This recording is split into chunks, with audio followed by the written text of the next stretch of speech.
2015, an elite DFS Army Commando unit formed to bring high-level DFS strategy to the masses. Today, hated by DFS sharks and lineup sellers alike, they continue their quest to turn Joe into DFS pros.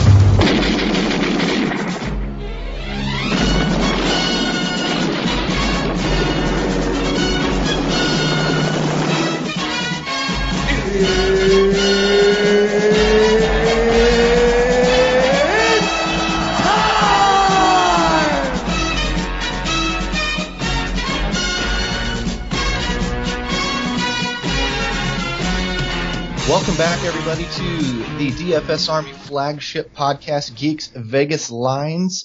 This is your buddy Chapadong. I'm the host and your bankroll management specialist here in the DFS Army. My cohort in crime is the one, the only, the founder of the DFS Army, Kevin, a.k.a. Fantasy Football Geek. Real short intro tonight. We're going to get busting here. We've obviously got a lot of stuff to talk about in a short period of time to do so. So I'll spare you all of the banter and jargon and all of the witty stuff I try to pull off on a regular basis. Jump right in, ask Kevin how he's doing, and we'll see where we go from here. What's up, Kevin? Doing good, man. How you doing? I'm fine. I'm extra good Crazy because night, man. I'm extra good because one of our own this week, and we've got a little bit of a competition going within the DFS Army between the NFL crew and the NBA crew. And one of our own this week, Conrad, took down 50 grand in the Millie Maker, coming in fourth place. Mm-hmm. So that was pretty awesome. That's a second and a fourth for us this year. Yeah, I mean, the biggest was the 150K back in, I think, week 6, but I'll take a $50,000 fourth place finish any week. Yeah, who wouldn't? Yeah. Unfortunately, the NBA crew put up a $100,000 win this week, so they got us. But, well, oops. They get more shots at it. Their schedule's bigger. It does feel like they have a little bit of an unfair advantage there. I do agree. They get more games. Absolutely. They get like 8 times the games we get. So, you know what? Whatever. We'll let those losers have their party in the sun for a minute, and then we'll come back over to the NFL, which we know drives the world in DFS. It's all about the NFL all the time. So the NBA guys can suck it. Yeah. No, I love NBA too, though. I'm down with it. Of course. You've become hooked, man. It's hard not to be hooked when DFS is fun when you're winning, and it's just fun when you're winning. So, with the domination station, the projections, Keith's advice, and Mitch's stuff, and Al's stuff, and the advice, it's just good. It's been awesome. So, yeah, absolutely, 100%. That's what I was actually going to say. Yeah, becoming an NBA guy. It's like you said, with the tools. With the tools you offer, it's pretty simple to get versed in NBA very quickly. So if people aren't if they don't have plans after the NFL season wraps up here in another 4 or 5 weeks, I mean, we're almost done, dude. I know. It's bittersweet. I just love football, and I love football season and all this great stuff. But then, the break is good too. So it is what it is. It's a great time of year. I love that it's half the year.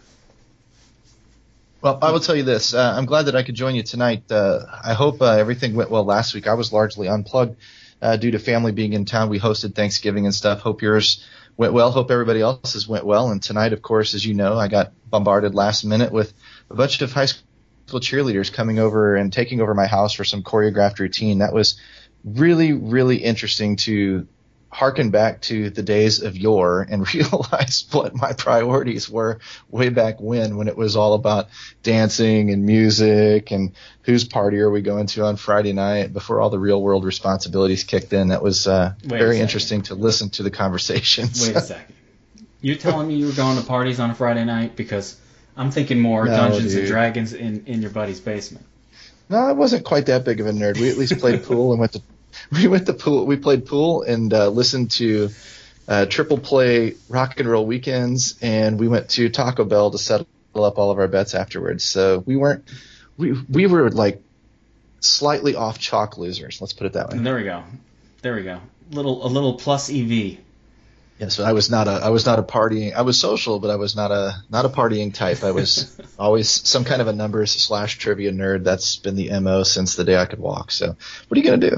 Hey man, that's why we do this. If I was a great athlete winning sports and winning in sports and doing all that, I might not have had the drive and the desire to at least win at fantasy sports. There you go. I think that has something to do with it. All right, let's get right into this slate here. It's a good slate. Yeah, absolutely. Let me set you up with that Thursday night game. Thursday night, this one it actually is intriguing to me. Washington at Dallas. It's a close spread. It's a middle-ish total of 45 points. It's only a 1-point spread. So to be honest with you, this one feels like could go back and forth. I know it's the second meeting of a division rival and whatnot, but without Zeke, I mean, does this fade the play the slate, fade the game, or is this you're not maybe going to load up on this one, but surely you're going to take a player or two if you take that whole slate, right? I mean, there are plays that I like in the game, but I mean, let's start with just what the hell's going on with Dallas. I mean, Zeke came out, Zeke went down, and all of a sudden they forgot how to play football completely. And Dak now looks like just terrible. The offensive line is awful. This was the best offensive line in football. One guy gets hurt, and all of a sudden they're collapsing, 6-8 sacks a game. I don't know what the hell's going on over there, but I got to tell you, if I'm playing to get into the playoffs in my season-long league, I'm having a lot of second thoughts about putting Dak out there, even in a home game against a team in Washington that's doesn't stand out against defensively really at anything. I mean, they're okay. They're not a standout team, so I don't know what the hell's going on with Dallas. It's really, really. They've got a little bit of red on the research station just to fill you in, but I mean, yeah, most of it's middling. Yeah, it's nothing shut down. It's nothing too much, but there's a couple of plays in this game that I'm interested in. Obviously, it's a Thursday game, and we want to approach those with caution.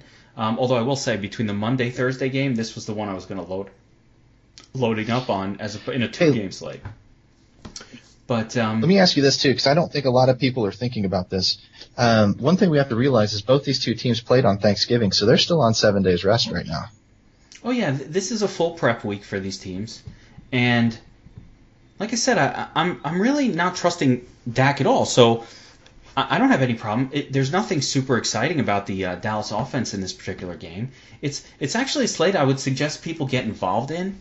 Just to get involved in the slate, and the Thursday through Mondays oddly tend to have lower scores because people don't adjust their lineups as often as you would think, right? So it's a really interesting phenomenon where if I'm making a lineup in the Thursday to Monday slate, I usually just leave it, right? And then I move on to my Sunday slates, and I kind of forget about the Thursday to. But a lot of new information. Part of the reason I do my Geeks picks and the VIP stuff really late in the week, like on Friday, is because a lot of new information comes out. And so it's odd, but you'll see lower scores in the Thursday to Monday game. And if you're a sharp player, what you could do is set a couple of lineups for that and just be ready to modify them as new information comes out. Now, with this particular game, there's a couple of plays that I really like a lot. You got to like Jamison Crowder for Washington. Dallas has no one who can cover anybody. You got to like Cousins. You got to like Samaj P. Ryan. You got to like... well, that's about it. I don't trust... I don't trust, Vernon Davis after the disaster last week. I don't really trust the other... I mean, Doxson, sure. Is he cheap enough? On some sites, maybe. He's playable. He hasn't had that big game yet. But Dallas can't cover anybody. Their defense is just terrible. So across the board, you just want to attack Dallas with whatever offense is playing them. I think it's How much you like Kirk Cousins? Yeah, I like Kirk Cousins a lot. I don't know, I'm not looking at the salaries for the Thursday game right now, but I like Kirk Cousins a lot in general. I think he's going to be one of the better plays on the slate in general. And why not? Every quarterback that's faced Dallas has just been destroying putting up crazy points. So there's no reason to think that this will be any different. They should put up a lot of points. Why not? I like Cousins, close game, lots of passing. Jamison Crowder seems to be the number one wide receiver. Samaj P. Ryan has no competition for touches. I will be all in on that guy. And like I have been for the last few weeks. I can't believe I'm saying this guy's name so much. Well, I know I'm not going to shy away from using him either. He's certainly not too terribly expensive. So no, he's the right price. That helps. He's the right salary. And you know what? Give me a guy against Dallas going to get all the touches? Sure, I'll take that. He's going to get passing game work? Yeah, I like that too. So Not a game you have to stay away from. Not a game you have to stay away from. But what I do suggest is be prepared as more information hits. I'm not touching the Dallas offense. Even if they do well, this is a full slate. Why would I mess with a team that's been horrible for a few weeks, and they're not priced cheap enough to really say, oh, it's a bargain play. And it's kind of like the Hunt play last week, where I was screaming, don't play him, don't play him. You know why? Because the sites hadn't brought his salary down to a level that entices me to play a game flow dependent running back. He's priced like a game flow independent running back. Screw that. Even if he does have a big game, big shit. There's 5 other studs at the same price level that should have just as good of a game. Why would I pay up for him? I want to pay up for guys who are more secure, more likely, less dependent on certain game flows. So I feel the same way about the Dallas offense. Maybe they'll snap out of it, but I don't know. And even if they do, are they going to be the highest scoring? Is Dez going to be the highest scoring wide receiver? I doubt it. The guy hasn't put up more than 20 points all season. Dak is not an over 30-point quarterback. No one can hurt me on Dallas. So I'm comfortable fading them. Sounds fair to me. Let's move on. Let's go into the Sunday games and do Detroit versus Baltimore in Baltimore, obviously. This is a lower total, 40 points, 3-point spread favoring Baltimore. I just am not a fan of this game. So other than maybe the Baltimore defense, who I believe over the last 4 weeks, Baltimore's defense is like the 3rd or 4th highest scoring fantasy defense. I mean, granted, they pitched a shutout in there. Anybody else that you like in that game? I mean, on a full slate, like you said. I'm going to tell you, I don't even like Baltimore defense there because the Lions are not the team that you want to put a defense in against. But there's very little to like here. I'm looking at maybe like a Danny Woodhead, just for the fact that, it's mainly because Collins might be hurt, and if Collins is out of the game, I think Woodhead will get a lot of run.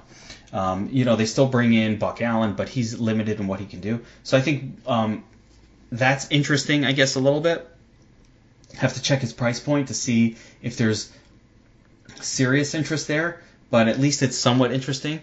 But in general, no, this game looks ugly. Detroit's pass defense is one of the best in the league right now. They might be number 1. And not Detroit, I'm sorry, Baltimore.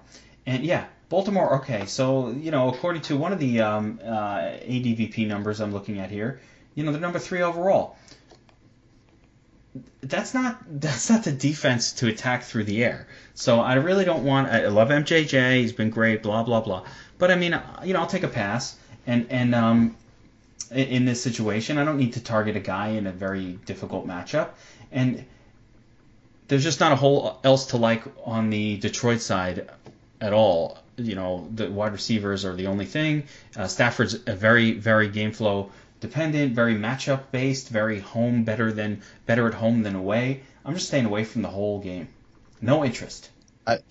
To confirm what you were saying about the DVP numbers against Baltimore, Baltimore allows the 2nd fewest points to quarterback, the 4th fewest points to the wide receiver 1, the 2nd fewest points to the wide receiver 2, and the 3rd fewest points to any other receiver you throw out there other than a tight end.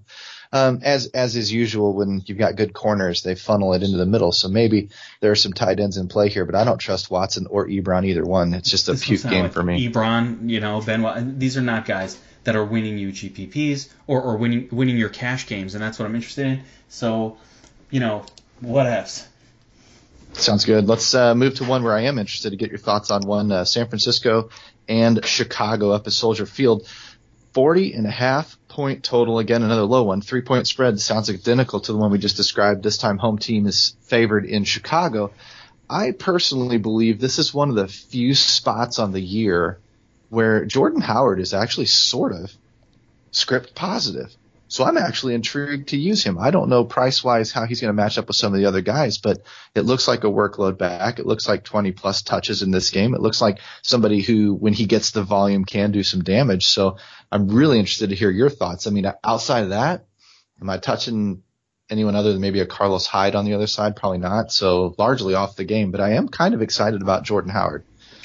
I mean, yeah, and you're right. I agree with you. I have not played Jordan Howard very much or at all this season, generally because I don't tend to gravitate towards running backs that don't catch passes. But, I mean, San Francisco is one of the worst teams in the league against the run. They give up a ton of points to running backs. Howard's in play. I mean, you can't say anything else. The guy is usable here. Now, there's a couple interesting things going on. Who's going to be the quarterback? Is it going to be Garoppolo? Because it might be. Garoppolo's good. It might be Garoppolo. Now, Chicago on the road is no special defense either. So, on the flip side, I don't mind my man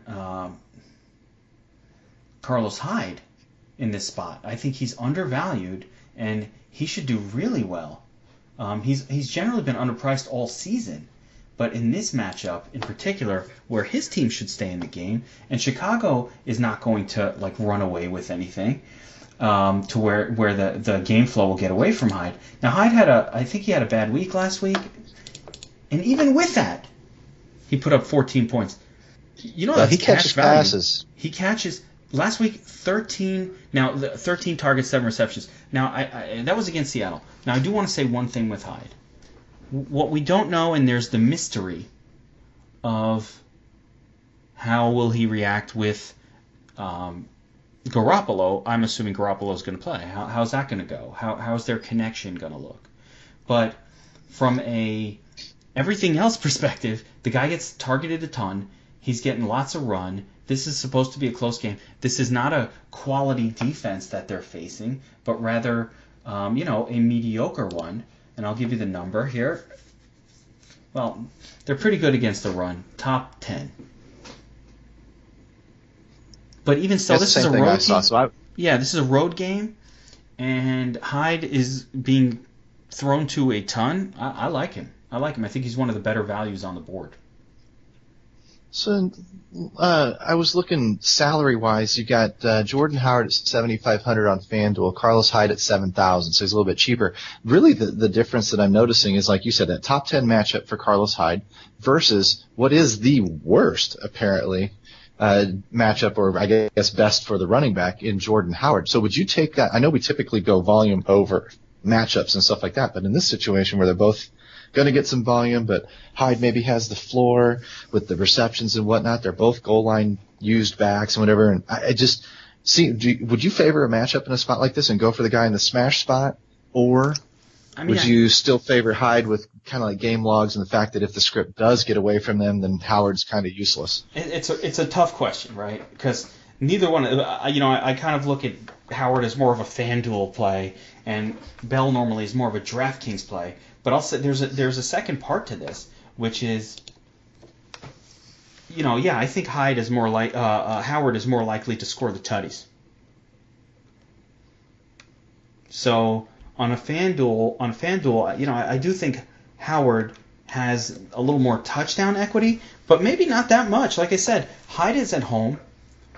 He's got Garoppolo under the helm, a more competent quarterback, supposedly.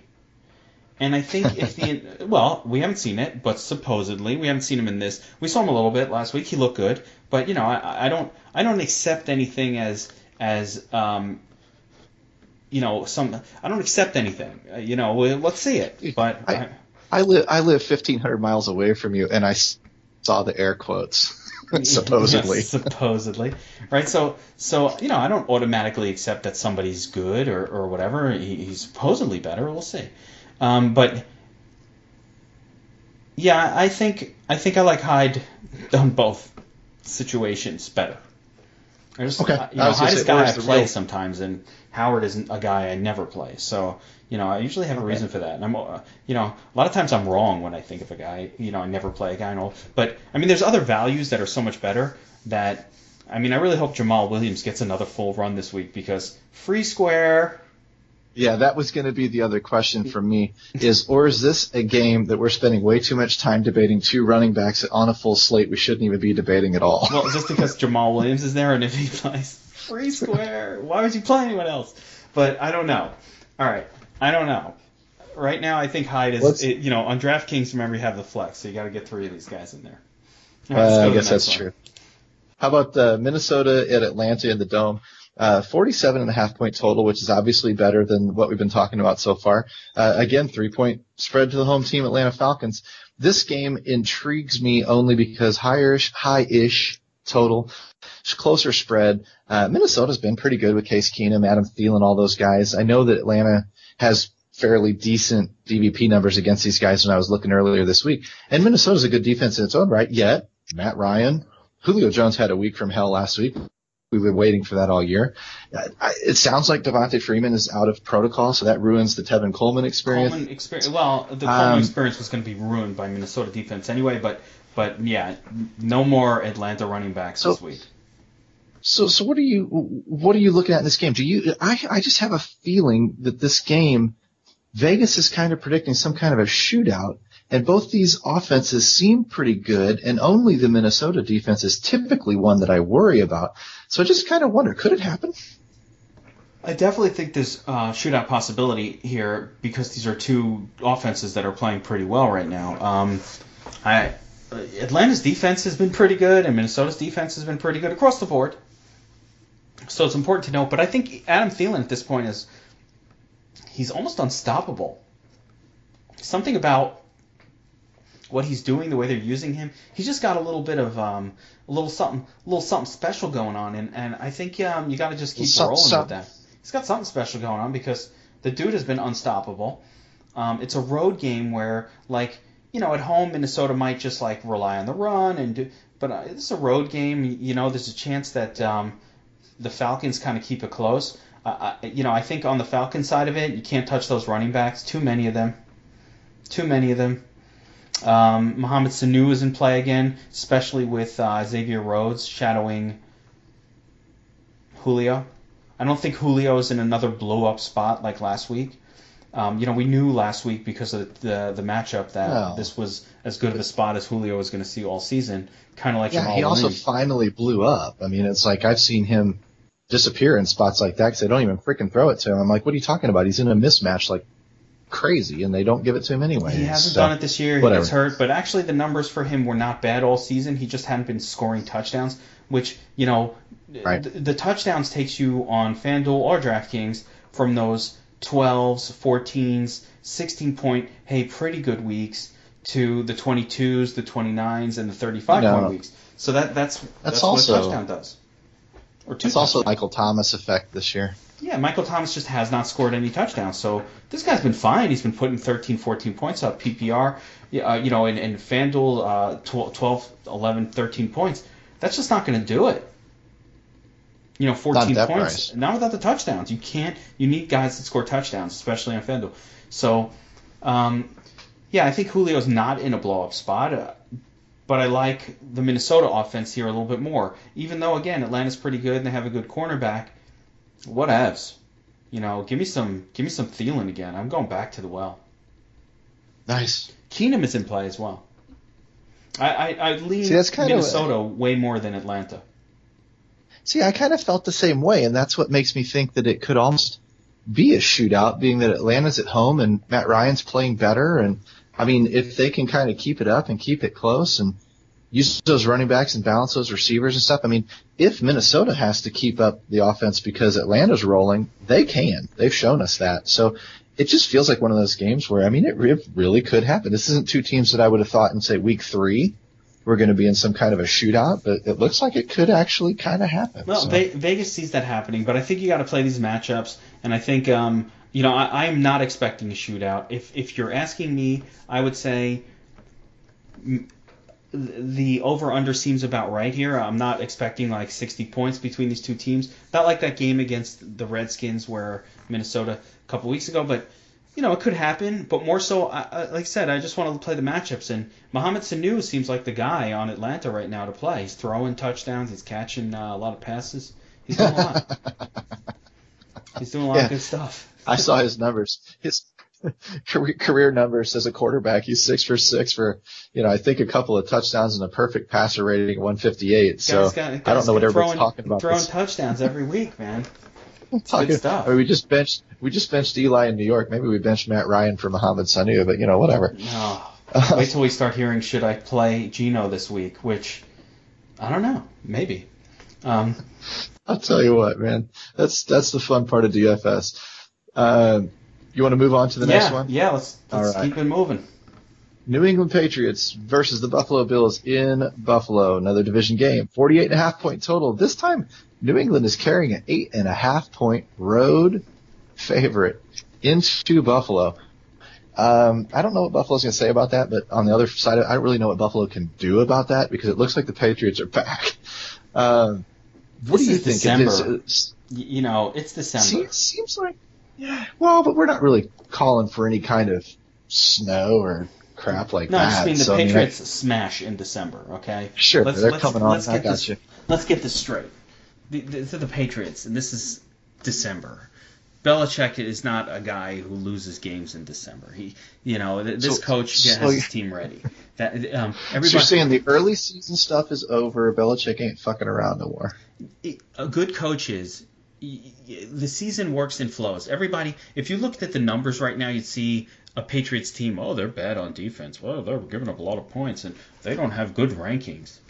Yeah, but they've been crushing teams the last 4 or 5 weeks. They got their shit together, and you have to pay attention to that.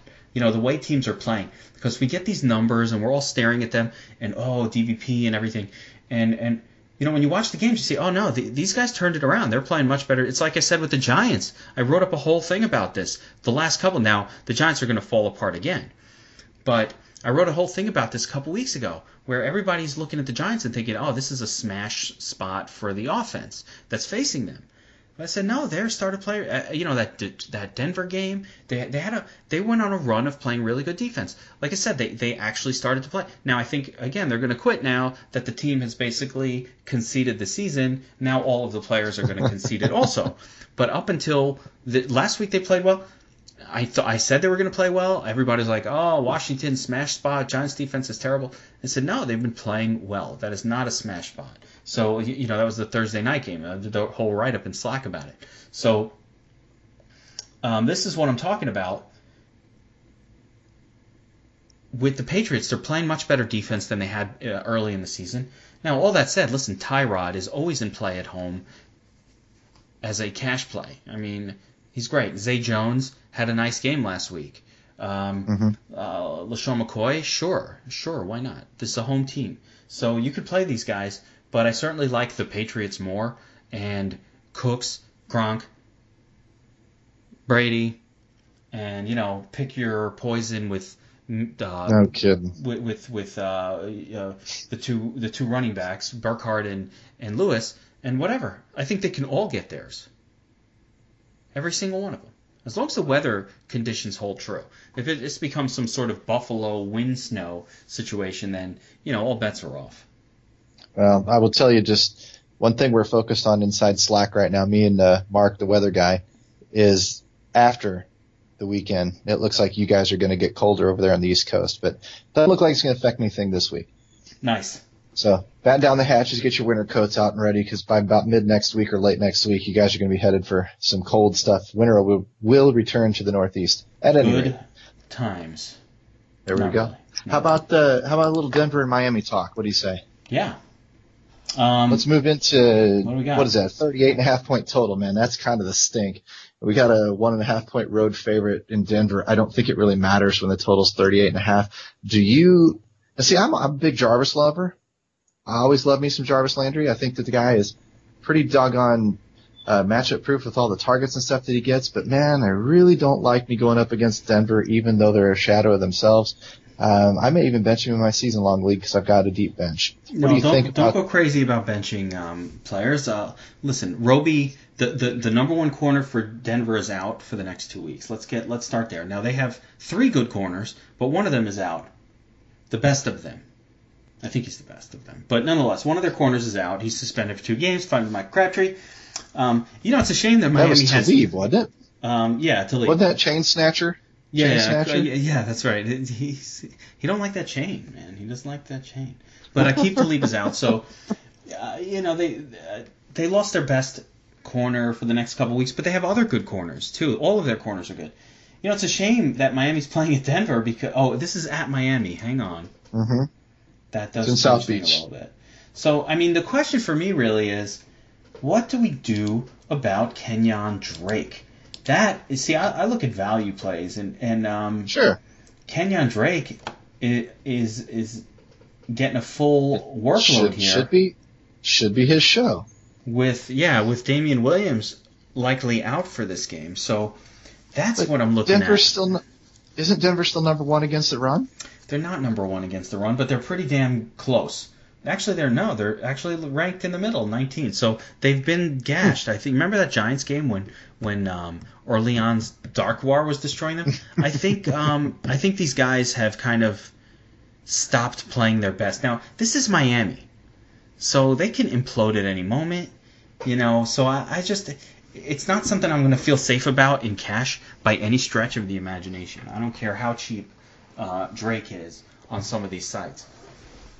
Am I going to be excited about Landry? No, I don't play him all that often either. He's one of these guys that I always find is overpriced on DraftKings for my liking, and so I never end up playing him. I don't like him as a high sixes kind of player. Now, if his price I don't like is him down on DraftKings, but.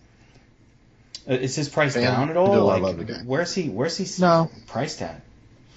No, he's sitting there about where he always does. Yeah, so if he's in those high sixes, I just want to reach up for, somebody better like a Phelan at 7,500. Like, am I going to play? Let's see here, Landry. All right, he did come down. He's at 5,900. So DraftKings does adjust for the matchups, and because this is a tough matchup. They brought him down from his 6,800 salary from last week down to 5,800, which is actually very attractive, or 5,900, which is interesting and makes you want to consider using him. I think he's actually in play at that price. But a 38-point projection, let's not go crazy on this game. Neither team looks good. Who's the quarterback? I mean, actually, Simeon coming back. Supposedly. I think the Paxton Lynch experiment's over. Yeah, I mean, but if Simeon comes back, I don't mind some of these Denver wide receivers. I think Sanders is really cheap, under 5. Is he healthy? I mean, if he is, on DraftKings, if he's healthy, you have to look at Emmanuel Sanders. Say, maybe I should use this guy. If he's really not healthy, he hasn't looked good, then Demaryius Thomas at 5,300. Yeah. Well, under Simeon. There's an easy question for you. Some type of season-long thing, because I know these guys have these guys. Who would you prefer this week, Sanders or Jarvis Landry? Yes, it's a tough decision, but they're not the same price. Sanders is $1,000 less. That's why I threw you the season-long, is take the money out of it. I think I might go Landry in the season-long.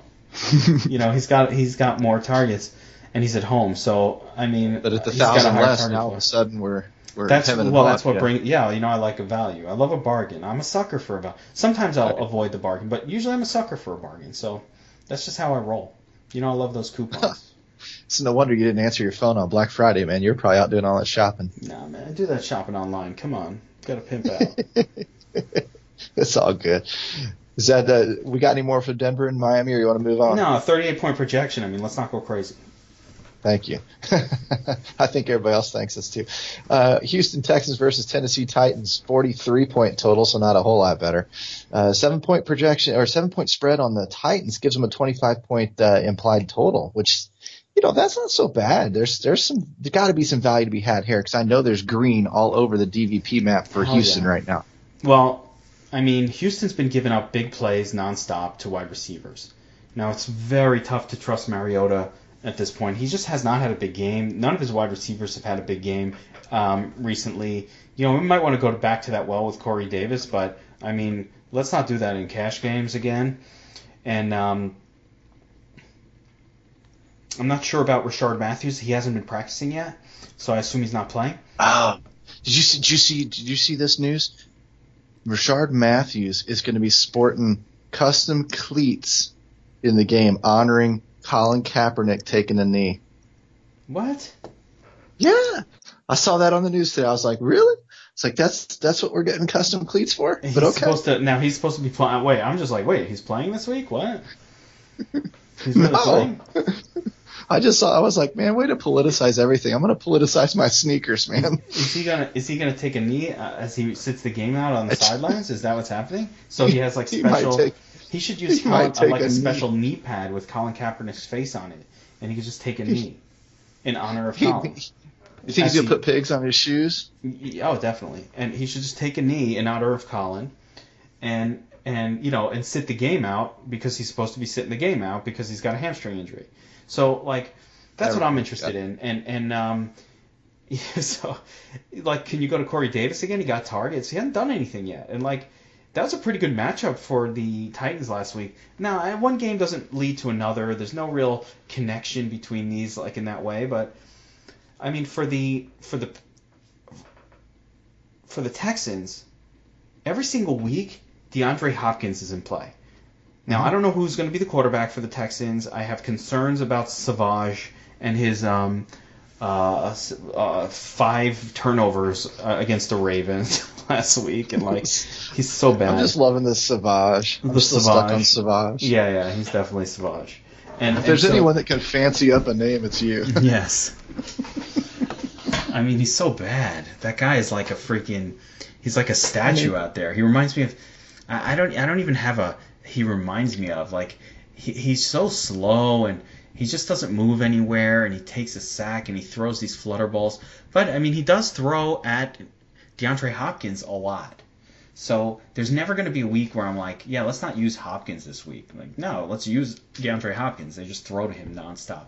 And I don't care if it's the other guy who they have behind him, some other scrub, I can't remember his name.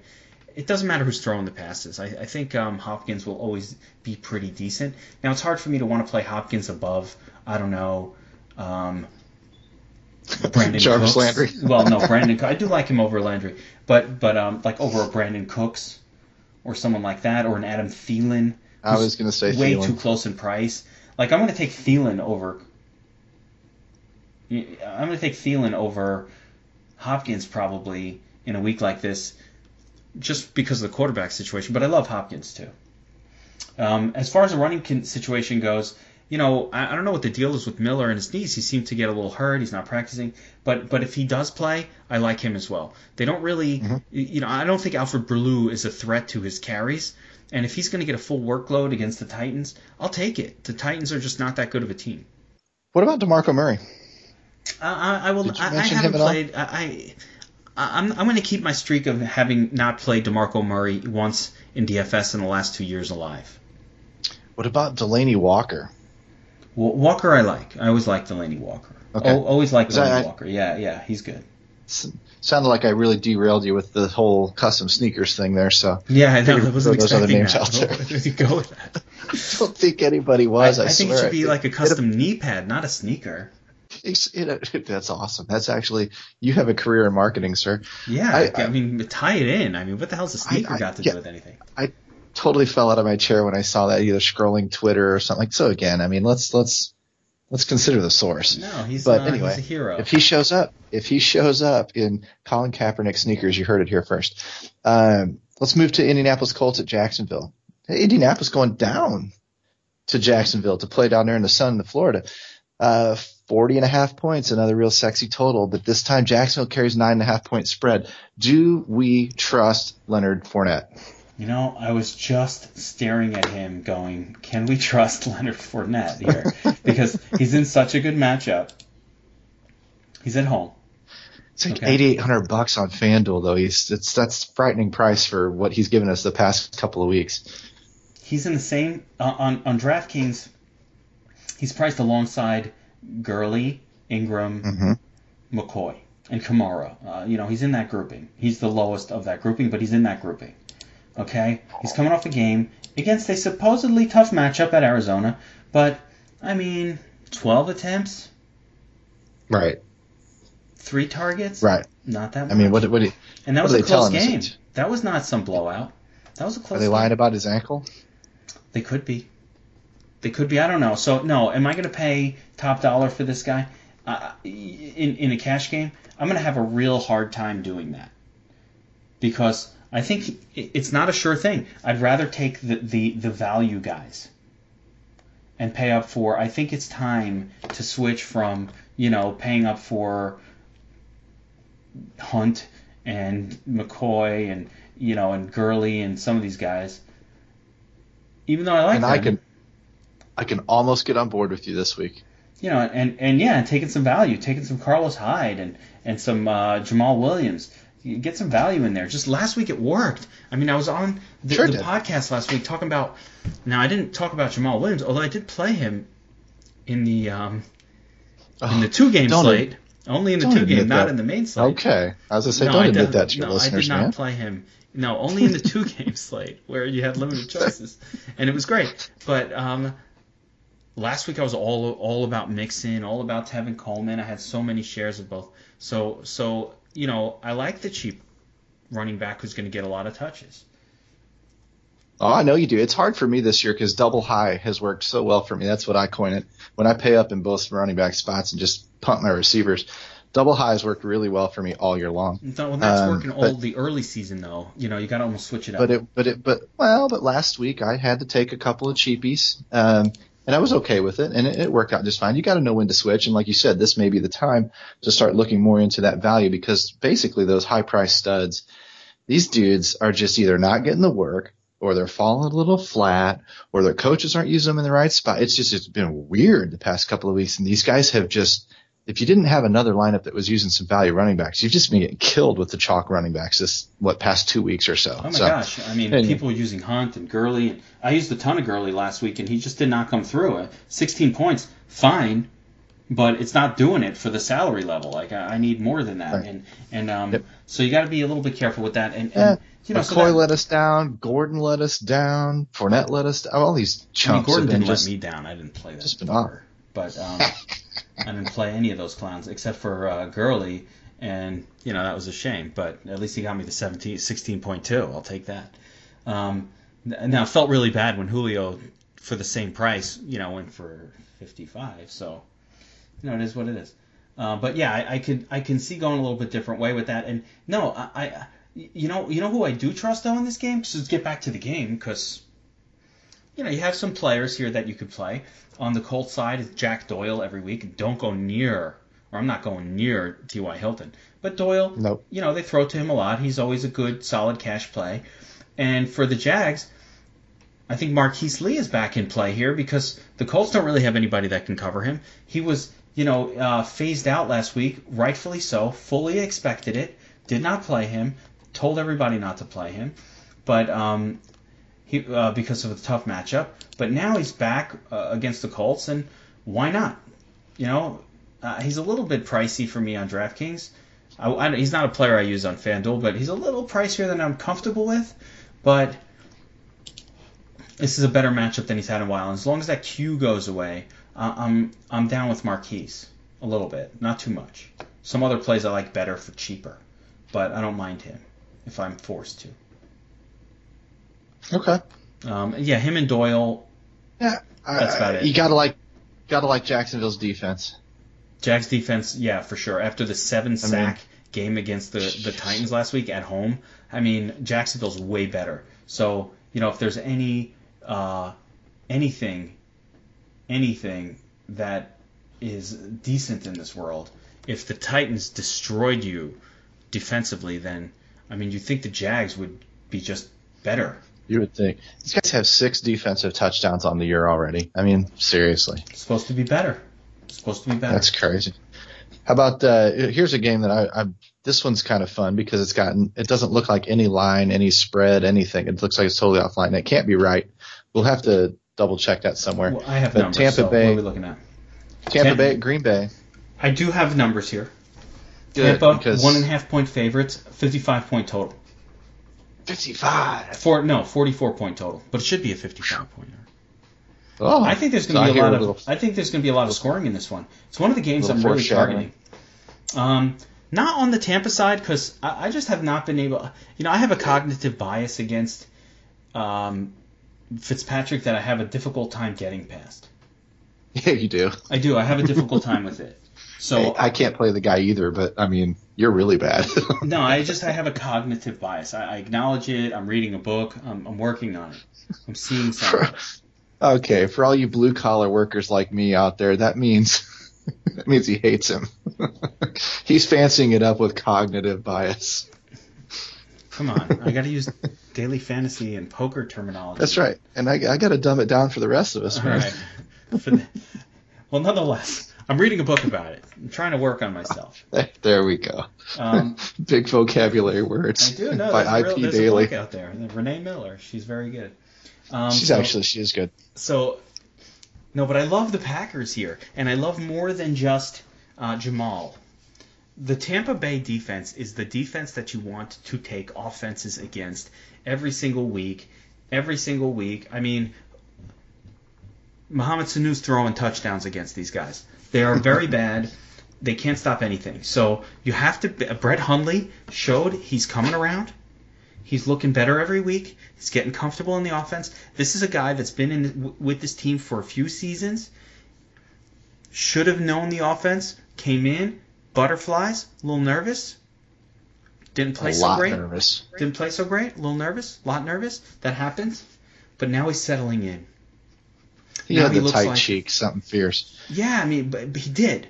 He was very nervous. But now he's settling down. And now he looks like a pretty decent, competent guy at the helm, or at least he did last week. He looked competent. He loves he loves Davante Adams. So why fight it? Why fight it? Is Adams so expensive that we really have to worry about? Let me get his salary level here going, because all right, $6,500. That's amazing on DraftKings what they do here. But I mean, he's the same price level as Cooper Kupp, Robbie Anderson, Tyreek Hill. I like Adams over those guys. He's in a great spot. Can you play some Randall Cobb? Sure, he threw it to him last week. I think Nelson is borderline unplayable. I don't know why he doesn't throw to Jordy, but hey, I like that better because it focuses the targets on a couple of guys. So I like the Packers offense in this game. I like the Tampa offense too, if I could get past some of the... Now, there's a couple things about Tampa. Doug Martin is out this week. Jaquiz is going to get all the touches. But there's this guy, Peyton Barber, who vultured 2 goal line touchdowns last week. So are they going to give it to Barber at the end zone? There's concern with Jaquiz.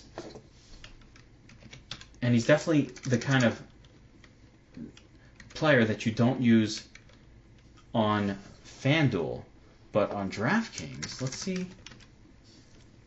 where he's at. 4,300. All right, so I don't know. I might have a hard time at that price. 4,300 was more than I was hoping, but he's still relatively cheap on DraftKings. I just think there's some concern about Peyton Barber, and just Jaquiz hasn't really had many very good games. But nonetheless, he should be getting a lot of run.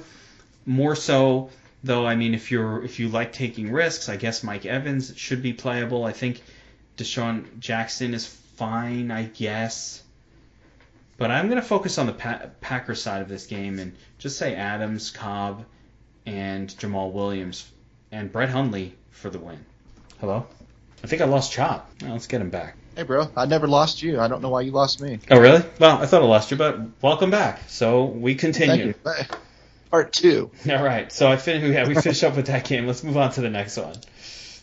So I was going to say, would you stack Hundley with Davante Adams? And I'm sure your answer is yes. Yeah, that's what I was saying. Hundley, Adams, Cobb, all good. And definitely that is the stack.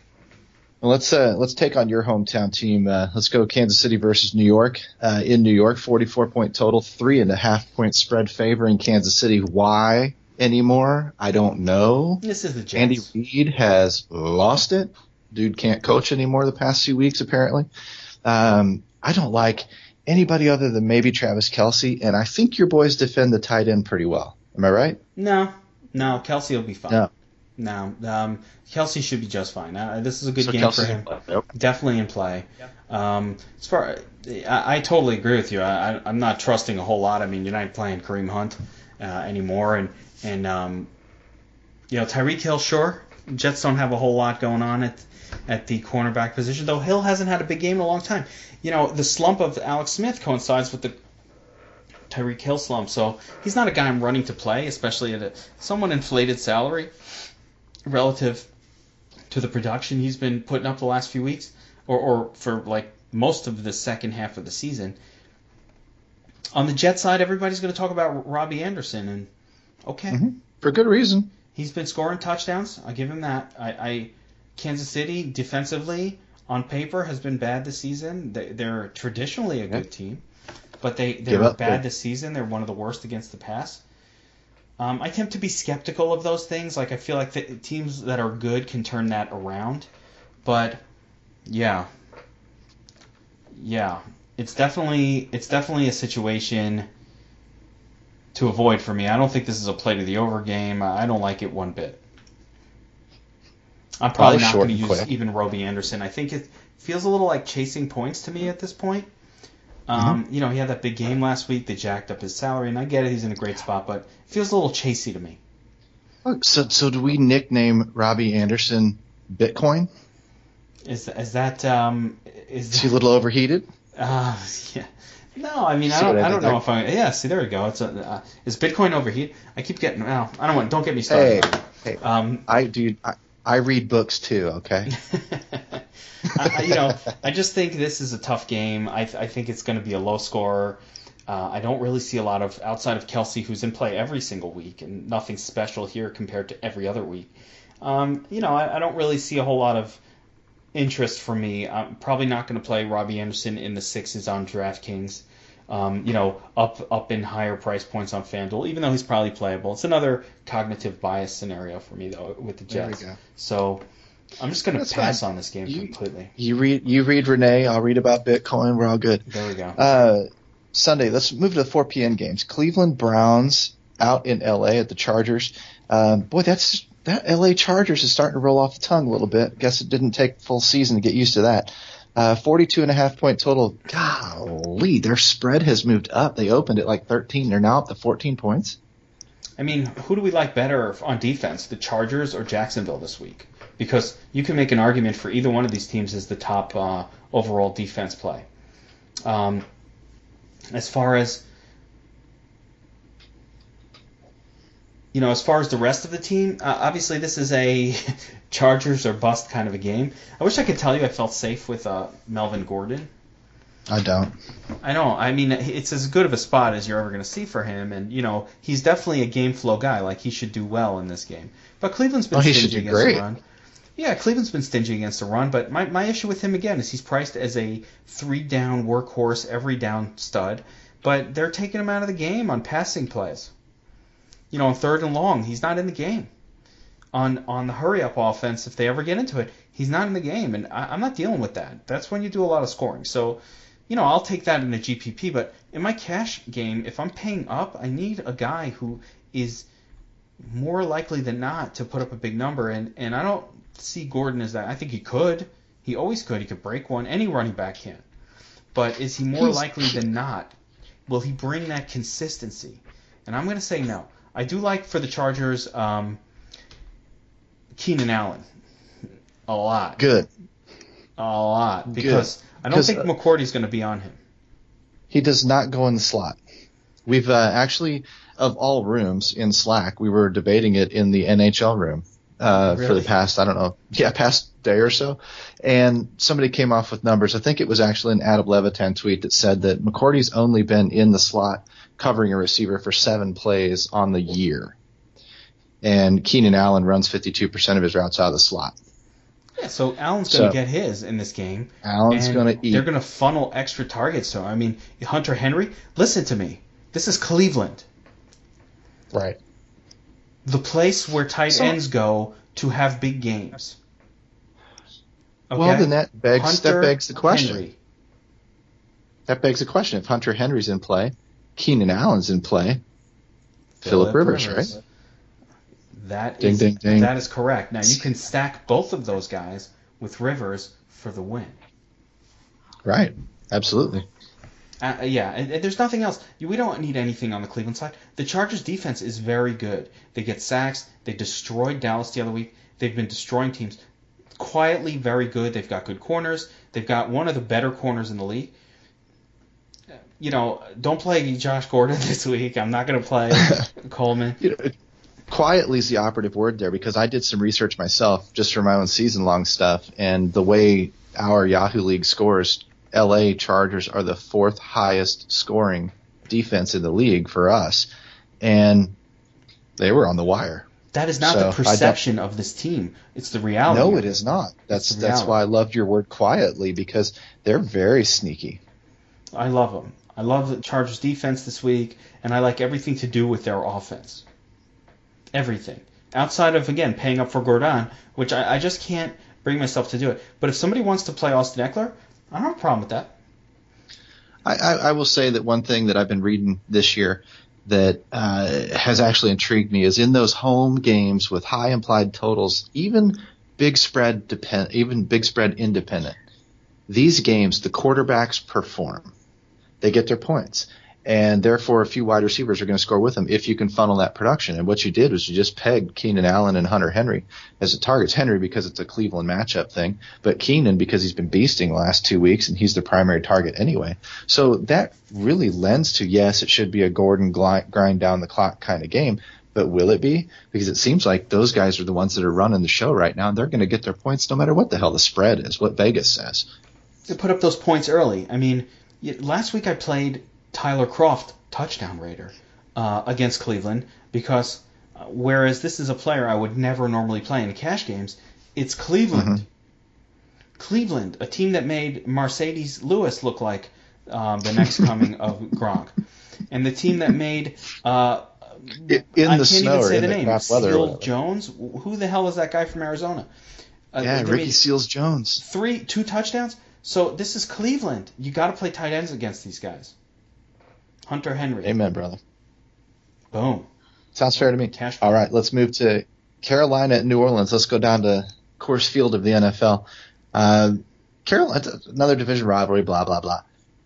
And we know that they're run first now, it feels like, in New Orleans. And for me, the whole Kamara and Ingram is a committee, and when Ingram is only getting 12 and 13, or Kamara is only getting 12 and 13 touches a week, sure, he's blowing up for 200 yards. I don't know that I can trust him at that salary point, because at some point, just like happened to Kareem Hunt in week 5 or 6, this train is going to end at some point unless he gets more volume, in my opinion. My concern in this game is more like Cam Newton. I think Cam is in play. He's certainly playable, but I've had a lot of disappointments on these Carolina-New Orleans matchups over the years. I can't say how often it's really dudded out for me, but it's been a lot. And I don't think Cam Newton is going to have a good game. I think the Saints' defense is very, very good. And Cam Newton is not the kind of player that tends to beat very good defense. Now, I don't know if Marshawn Lattimore, if all of the cornerbacks are out again, all bets are off the table. Let's see what happens with those guys. If their entire offense, cornerback trio is out, then okay, now I'm a little more interested. Olsen seemed to re-aggravate whatever injury he had last week. Is he going to play? Maybe. Is he a guy that's usable? No. Last week I told you, don't use Greg Olsen. He's coming off a long-term injury. We don't use players in those situations. What if he goes off? I don't care. As a rule, I don't use players in those situations. Once again, he got hurt in that game, didn't do shit, and now this week we don't even know he's going to play. So Funchess, now if Lattimore and all those guys are out, I do like Funchess as standalone play. They're going to throw to him a ton. I mean, who else are they throwing to? McCaffrey has an ankle, but I think he's going to play, so he's fine. And then for New Orleans, it's a tough call. Like I said, is it going to be another game with just these 2 running backs grinding it out? Is this a Kamara game? Is this an Ingram game? If you guess wrong, you get in a lot of trouble.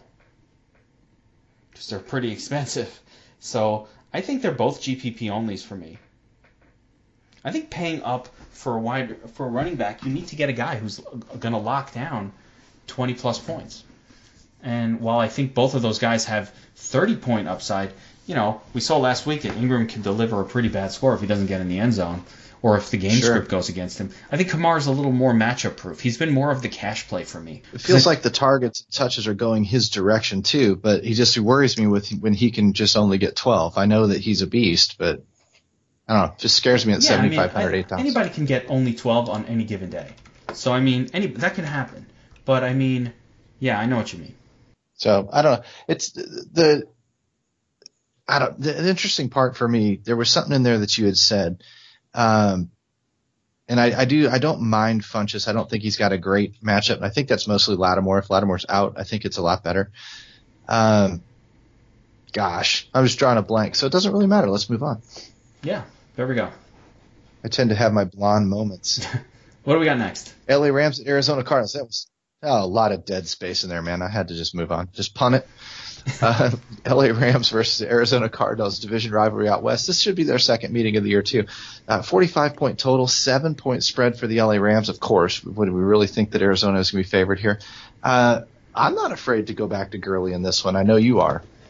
I'm not afraid to go back to the Hurley-Gurley, man. I like Gurley here. I know that this is not a prime matchup, obviously, at Arizona. Fournette definitely faltered here, but this is a different offense. This is the Rams. They're very, very good. They score a lot. Now, Arizona can stop the run, and I don't know that I'm going to definitely want to pay, top dollar for a guy like Gurley, who's the most expensive running back on the slate. But he's definitely playable. I'm not that scared of the Arizona. Scared. I ain't scared of them. I'm not that scared of the Arizona defense at all here. I think that outside of Gurley, listen, they jacked up the salaries for some of these Arizona wide receivers. So you have to figure for the Rams wide receivers on DraftKings. I don't know if FanDuel does it that quick, but DraftKings is very quick to adjust. And you got Cooper Kupp or Kupp like jacked up in the sixes at this point, like a stud. And the question is, are they correct? Because I think he's going to Kupp plays out of the slot. He's probably going to avoid Patrick Peterson, so he's in a funnel spot. And it might actually be worth paying up for Kupp. And let me check his FanDuel price, because sometimes I'd rather just get the bargain on the one side and just fade on the other side. Yeah, see, on FanDuel I can get Kupp down in Nelson Agholor, Jordy Nelson salary levels. His competition is like Devontae Parker. He's a very attractive play on FanDuel. Very attractive play at that price. Especially when people see box checkers, look at it'll just be checked. But if you could see the numbers that I see, the red zone targets this guy's been getting are insane. He's been getting a lot of them, but he hadn't done much else outside of last week because he hasn't gotten yardage. And even last week with all the yardage, he actually didn't get in the end zone. But, the target numbers are what interests me. 11 targets last week. Yeah, numbers normalize. Even before, 7 and 7 the week before, and he's been scoring or getting red zone targets. So while I don't think but it's a very precipitous price increase from 5,000 to 6,400. You knocked me to the floor with precipitous, man. I'm not even sure I used it right. I wish you didn't repeat it. I'm not sure I used it correctly there. I was say you have been reading, but whatever.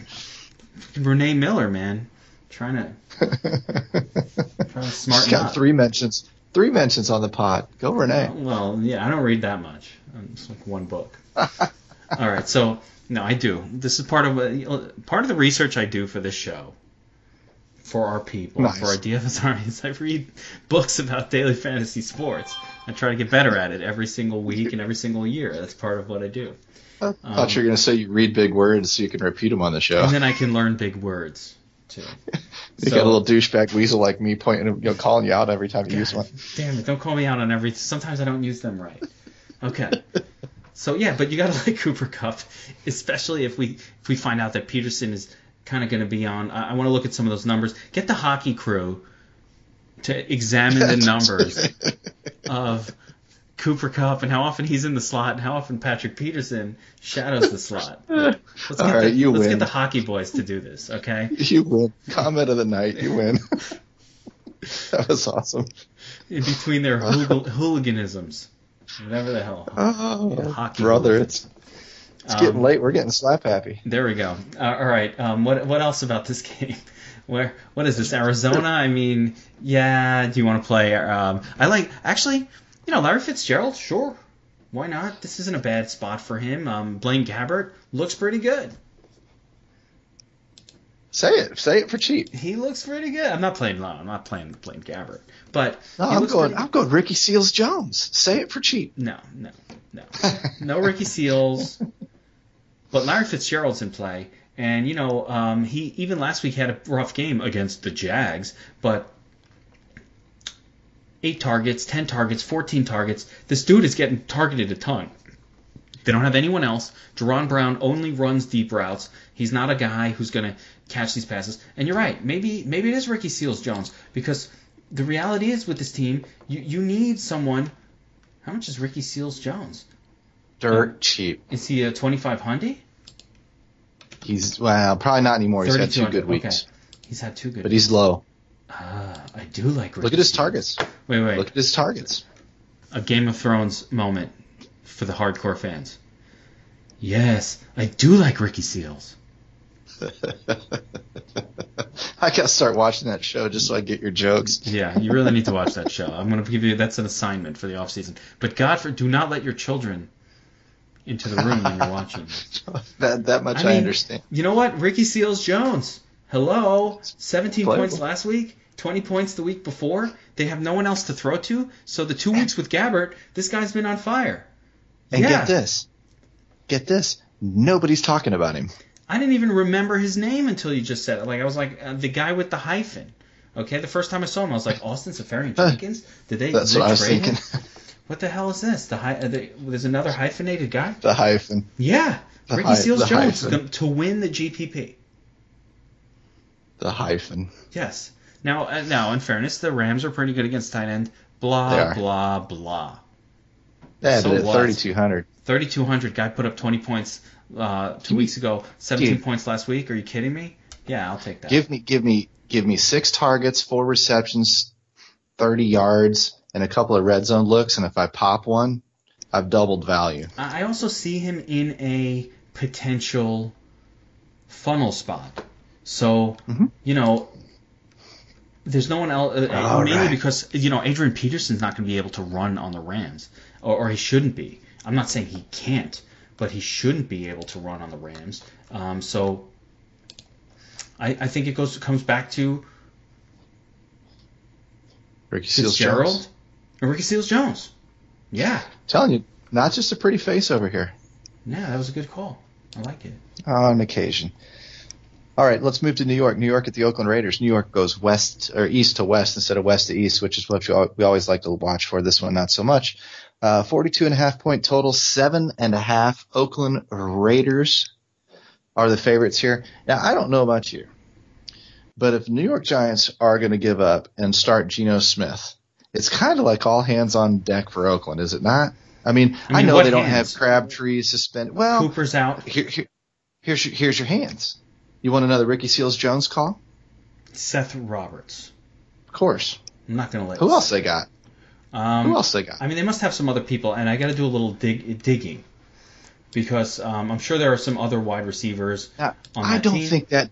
Don't get me wrong. I don't think that dude's next man up and all of a sudden going to grab 10 targets in the possession routes and all that jazz. What I do know is he's a sneaky threat in GPPs when people just kind of punt a guy for $3,500. Yes, no, I did look this up. All right, so it's Seth Roberts and Cordero Patterson with Josh Holton or Johnny Holton. Does Cordell Patterson actually become some kind of GPP millie maker type play? Yeah, you know what? I don't think any one of these three guys is out of the question. I think Seth Roberts. Stranger things have happened, man. One of these guys is going off. The Giants are without Janoris Jenkins. He's done for the season. The Giants are without their heart. Okay, they're not bringing it out to Oakland. So they're coming out to Oakland to let the ownership know that if they're going to quit on the team, then the team is going to quit on them. All right. Now I don't often say this, but I mean, again, they're benching Eli Manning. They're bringing in the backups. They're basically throwing in the towel on the season. They've sent the message to their players.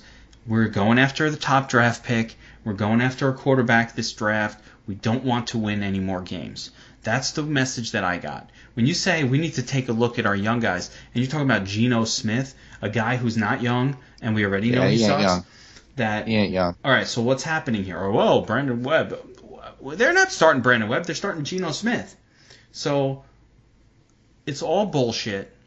They're tanking the season. They're going after wisely. I wish the Jets were smart enough to do this.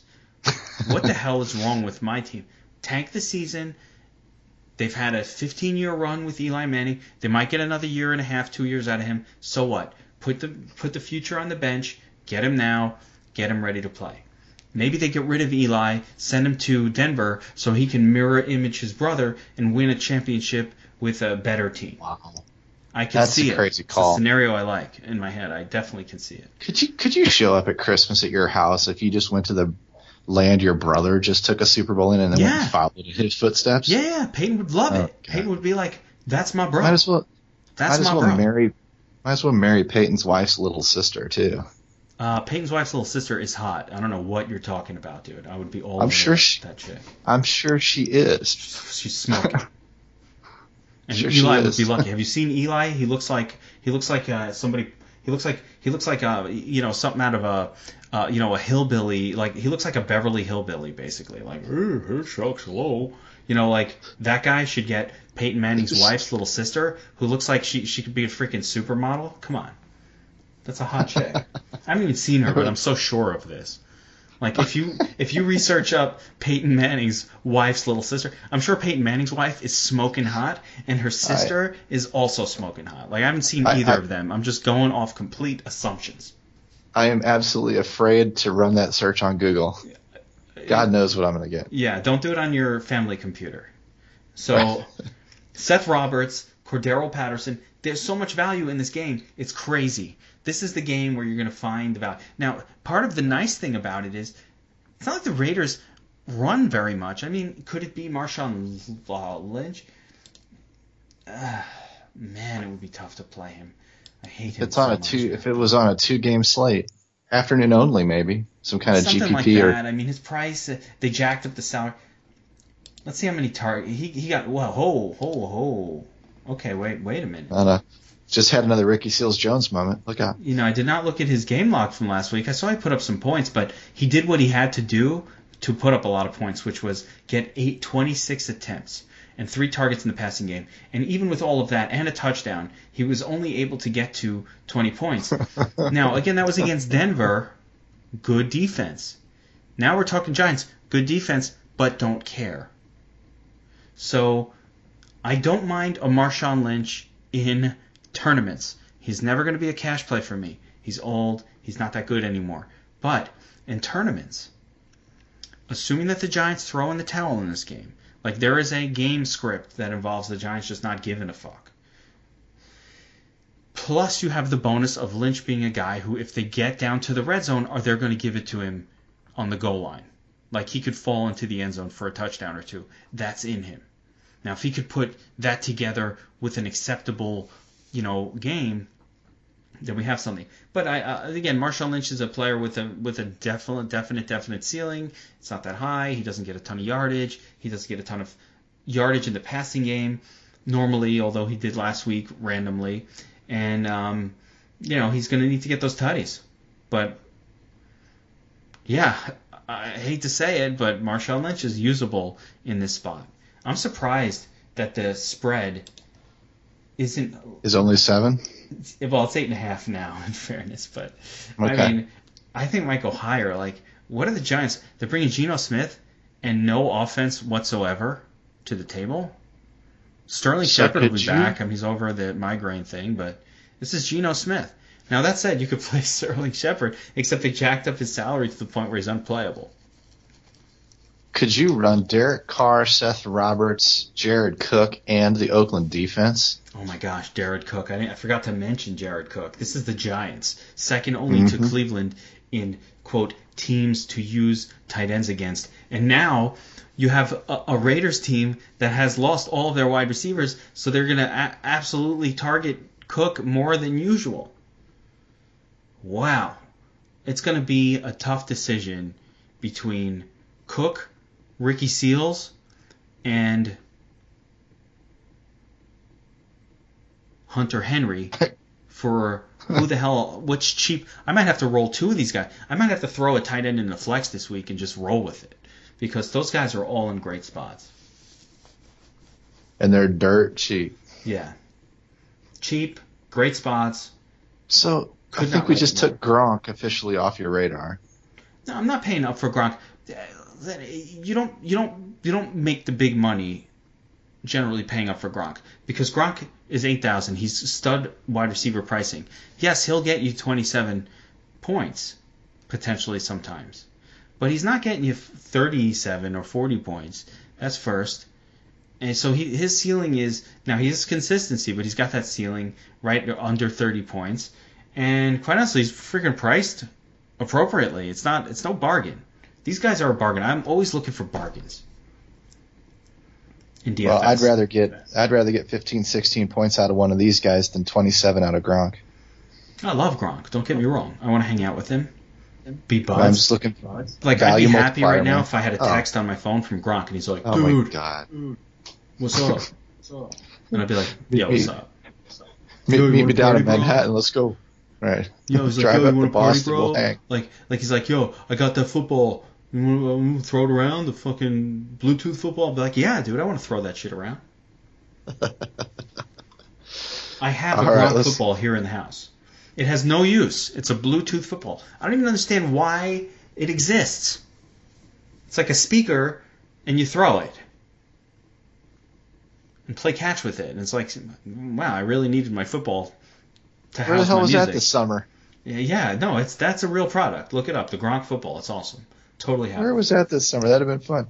All right, Sunday night hammer play: Philadelphia Eagles at Seattle Seahawks. Dude, and this is so wrong, but 47.5 point game total, 6 point road spread favoring the Philadelphia Eagles. And I know the Legion of Boom's lost all their guys and stuff. I still want to play Carson Wentz really bad. You do? Yes, I do. I do. I think that he's the safest guy in that kind of middle to upper. I don't want to pay down.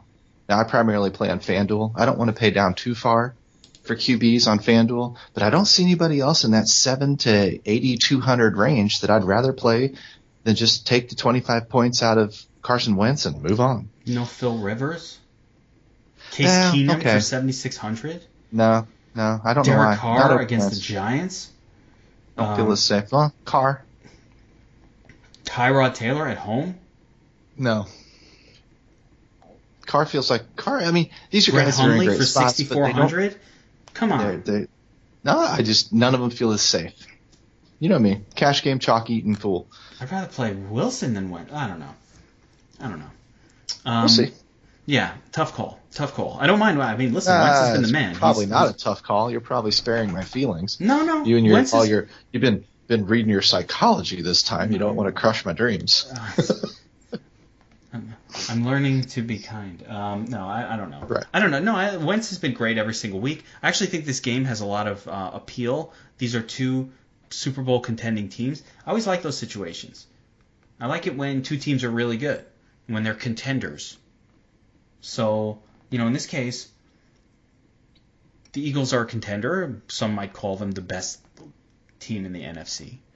The Seahawks are contenders. I certainly think they're the best team in the NFC West. Maybe a Super Bowl contender. Shot at the Rams. Oh, wow, I didn't think about that. You know what? I like the Rams more. But I like Seattle too. I like the Rams more. I was thinking of Arizona. I'm like, yeah, they suck. No, I forgot about the Rams. Yeah. No, I'd take the Rams over Seattle. But you get the idea. Two really good teams facing off.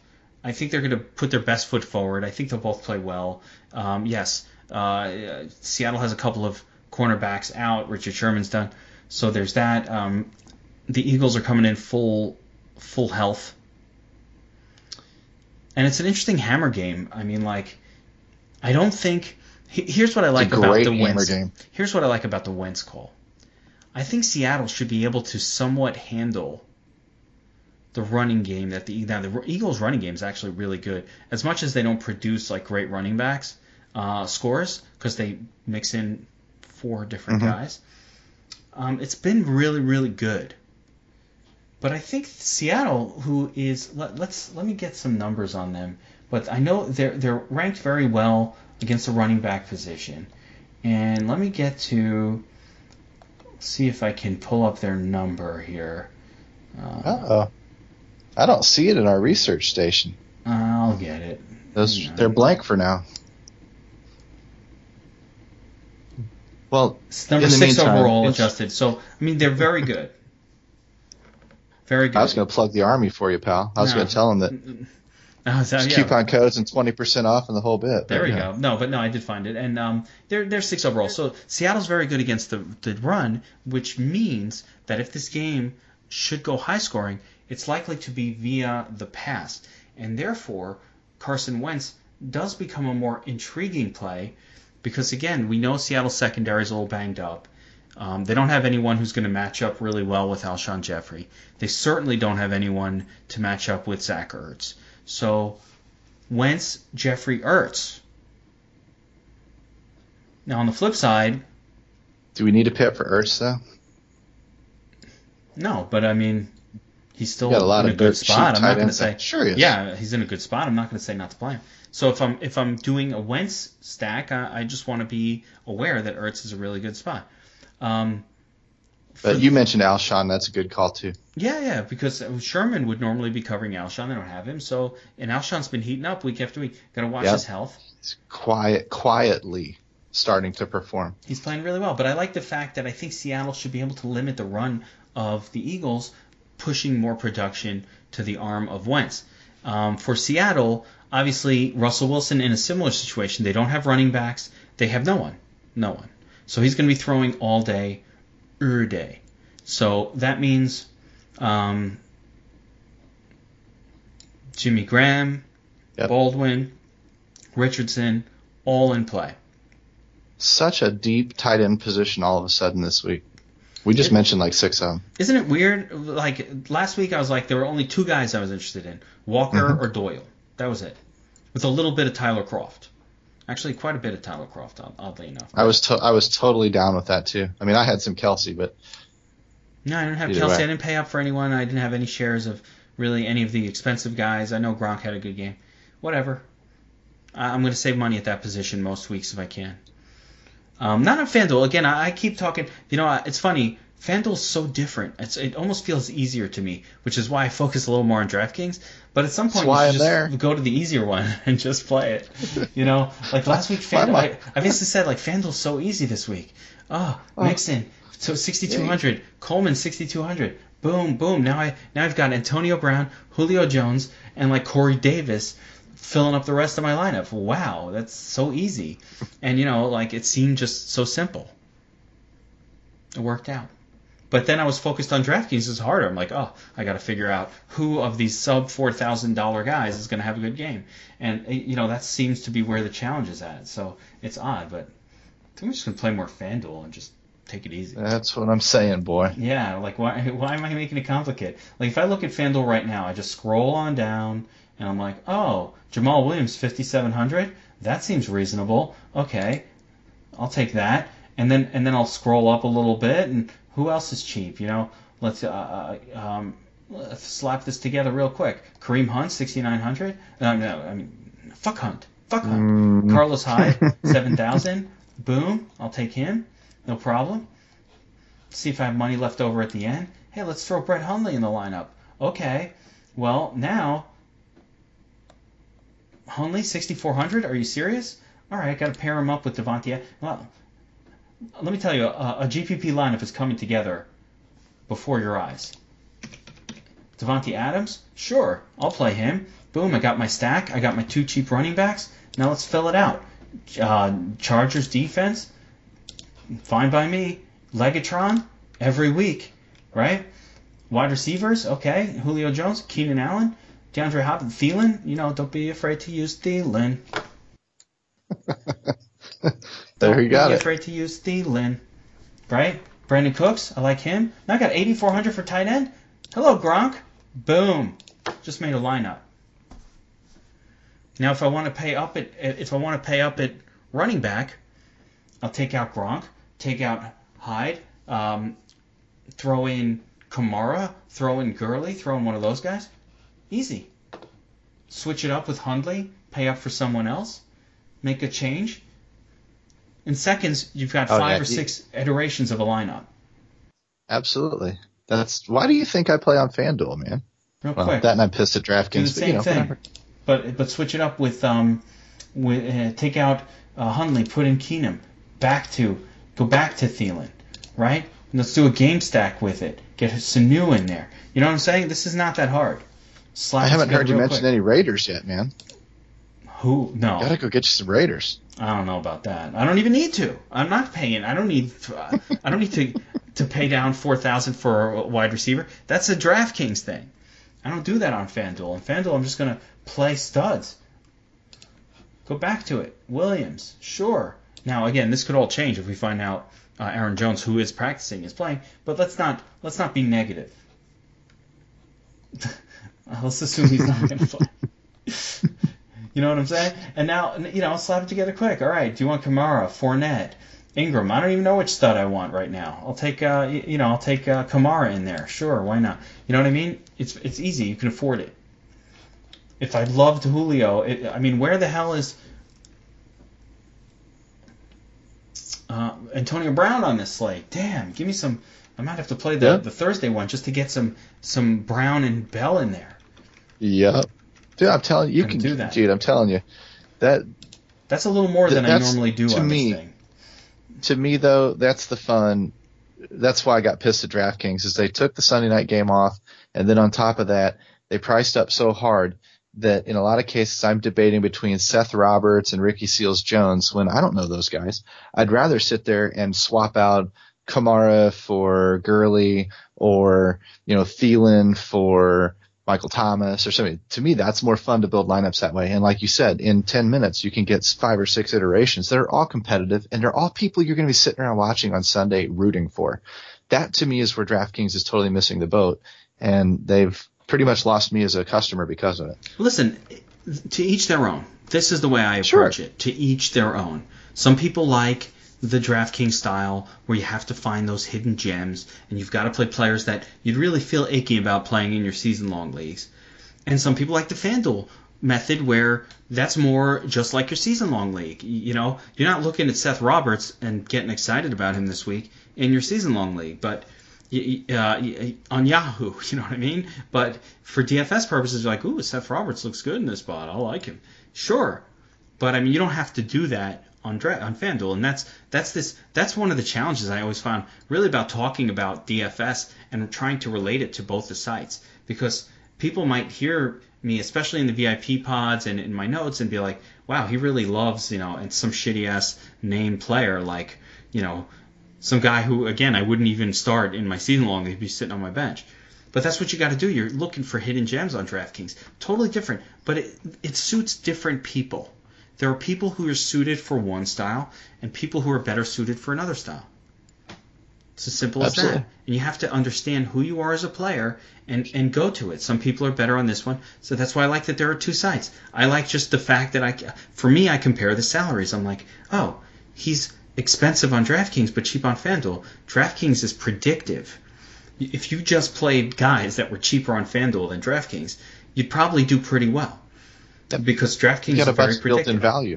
Yeah, DraftKings is generally priced correct, unless something happens. Whereas FanDuel just isn't. They're much slower to move. They don't react that fast. They leave players too high sometimes, and they leave players too low. Like I said, even FanDuel reacted to Kareem Hunt and finally dropped his price. But a lot of times it would take them a couple extra weeks of lag to finally figure out, this guy's not a stud anymore, and it would lag. By the way, I like Lamar Miller too. I'll take him for 6,600 if he's healthy. Why not? He's not sharing touches. 6,600. That's the kind of player that I'm going to use on FanDuel. I'll take him. I'll put Jamal Williams in there. I'll switch it up. Hyde, Miller. You don't always have to go with the cheap guy because there's so much value. So there's a lot of different ways to approach lineup construction. And even with those tight ends that we talked, did we finish talking about the games? Because I'm now going off on a tangent for a very long time. You did a good one though. We have one more. You did a good one. I'm going to plug this when I put it out on Twitter. I'm going to tell people to go to the Sunday Night Hammer game and listen to that 5 minutes of strategy that you just threw out there, because I think that's very, very important. If people don't listen all the way through the podcast, which some people probably don't, they're missing out. We got Monday night left. That's the only game we got left. Unless you want to talk a little prime time. You want to throw that in there? Because I'm not interested in the Bengals as much on a full slate. I am interested in Le'Veon Bell. I'm interested in Antonio Brown. Big Ben has actually had some pretty good games. Don't know that I trust him in Cincinnati against Cincinnati with the other quarterbacks on the slate. These guys do not play to high-scoring games. So, of course not. If I'm getting involved with the primetime, I'm definitely more excited about Philly-Seattle. Let me ask you this. Sounds like there's either been some Twitter or some news type stuff with Le'Veon Bell and Pittsburgh saying, what the hell? Why am I not being used in the red zone?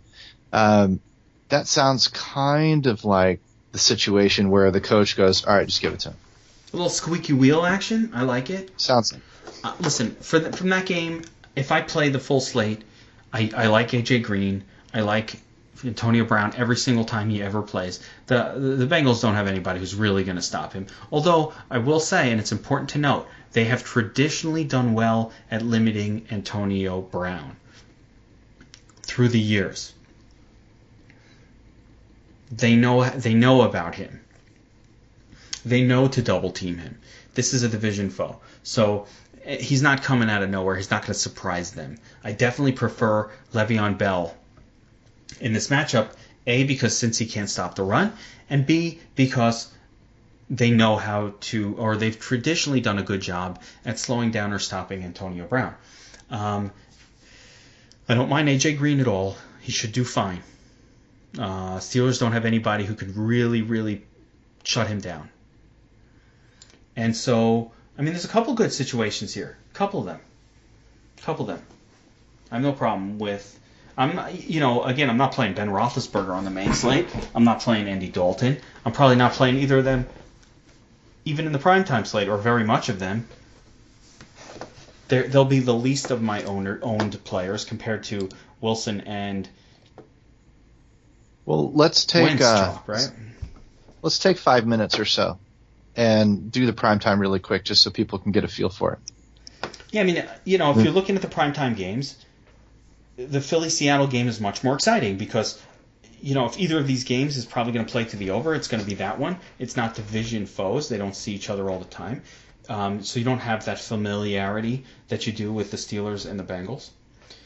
And I think, we already mentioned the names. You've got Wentz, who I will have high exposure to, and Wilson, who I'll have high exposure to, and I'll kind of switch back and forth between those two. If I had to choose one, I'm going to go with Wilson, mainly because he's at home. Even though I think the Philly defense may be better than the Seattle defense as a whole. I think the road game environment and the home field advantage for Seattle is really good. And then, you're going to be making decisions between Ertz and Graham. Ertz is going to be the chalk. There will be a motivation to take a ton of Ertz, but then you're going to be like, oh, shit, if I want to fit Le'Veon Bell in, I probably need to take the cheaper guy. So, decisions to be made. I'll probably fade Antonio Brown in favor of Le'Veon Bell. That doesn't mean you don't take ownership of him, of Brown. And then we got to see who else is in play. So I think for the primetime, as an early sort of look at it, my basic lean is heavy exposure to Philly-Seattle, and then lighter exposure to the other game, but sort of locking in on a couple of players, certainly having lots of Le'Veon Bell. Seattle doesn't have a running back, so Philly doesn't have a running back. So, who are you going with? You're going with, Le'Veon Bell and J.D. McKissick, one of the Philly guys. We don't know which one is going to do well. Man, I hate that Russian roulette game. Or Mixon, who's in a very brutal spot, but yeah, I'll have some shares. Philly's the worst. 4 running backs? Really? Ajayi way overpriced every single week. Like the guy's getting 8 carries a week. You're really gonna charge me $7,000 for him, FanDuel? Seriously? And then now I don't know what his salary is this week, but last week it was like $6,900, which I was like, that is a joke. Oh, it's probably up there because it doesn't come down like you said. I've just been fading him, and like and then he ends up getting like a big run and making value. It's very annoying. Sure. Well, they talked about. I see that as two different things. Everybody fell for the trap, myself included, that first week when they said, we're going to start phasing him in, give him more. Well, they're not giving him any more touches, number one. Number two, that first week and that second week, I went ahead and took a GPP flyer on the guy. Sure, he makes value on the late run.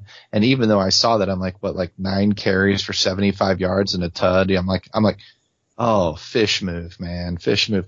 Because that's not supposed to pay off. It's supposed to be like 9 touches for 24 yards and nothing. But whatever, it worked, so yeehaw. But I haven't gone back to that well, ever since. Yeah. So, anyway. Yeah. There you go. Well, it's just, like you said, way overpriced. But that puts week 13 to bed, brother. There we go. We got through another one. We're coming to the final stretch. Let's keep it going.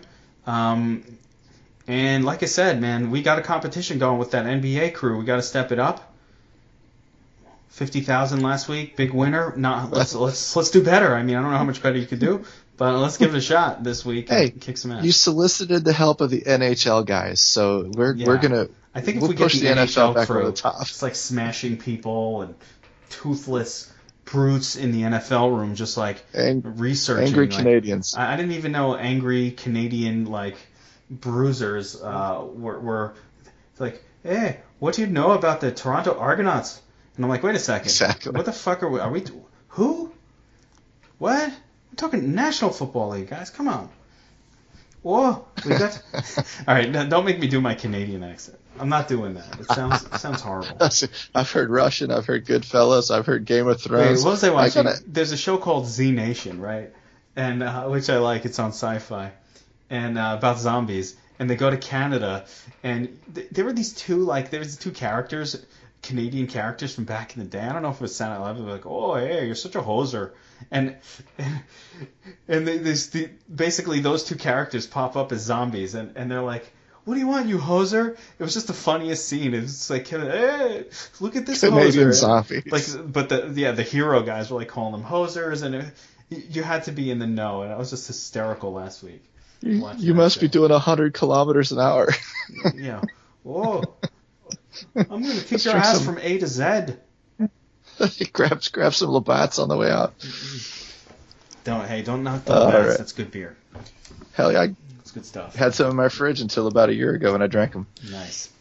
All right, my man. That's it for this week. Sounds great. Let's take care. I will be back for DFS Army VIPs on Friday with my full Geeks Picks sheet, broken down players by position, all the players I'll be using, and what type of contests, be it GPP or cash games. I will be back as well Friday evening with a special VIP exclusive podcast where I kind of break down the Geeks Pick sheets and kind of go a little more in depth. And then we'll, Domination Station locked and loaded already, and we're going to be ready to kick some ass on Sunday. Sounds like a plan. All right, my man. See you next time. You got it, buddy. See you. Thank you for listening to the DFS Army podcast. Join the DFS Army today and gain access to our private Slack chat, where you can chat with real DFS pros and coaches, as well as other DFS Army members with winning track records. Also included in your membership is access to our premium articles, DFS Army weighted projections for every sport we offer, from NFL to MMA. Weekly player picks and cheat sheets, the strategy vault of timeless concepts, and the DFS Army Domination Station, a truly state-of-the-art lineup optimizer, offering your personal projections or ours. The DFS Army membership is the best value across the industry. Join today and get 2 free ebooks, as well as the secrets to unlocking a new level to your game.